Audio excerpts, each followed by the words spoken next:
এক গায়ে এক গরিব চাষি ছিল।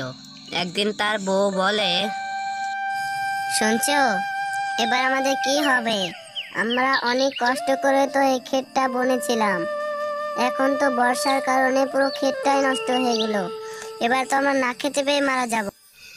হ্যাঁ হ্যাঁ, আমি বুঝতে পারছি তুমি কি বলছো। আমি জানতাম এরকমই কিছু একটা হবে। আমি সেই কারণে কিছুটা টাকা বাঁচিয়ে রেখেছি।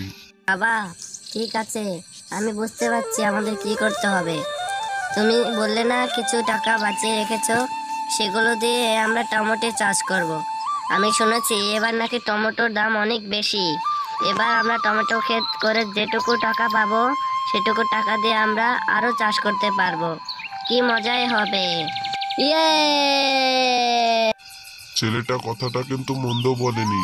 হ্যাঁ, আমি এক্ষুনি যাচ্ছি বাজারে, দেখি কিছু পাওয়া যায় কিনা। এই বলে চাষিটা সঙ্গে সঙ্গে বাজারে গিয়ে পৌঁছালো।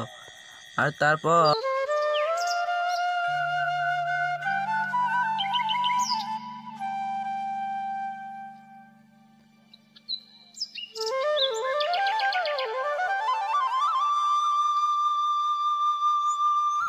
এই নাও, আমি টমেটো গাছ নিয়ে এসেছি, চলো খেতে গিয়ে লাগিয়ে দিই।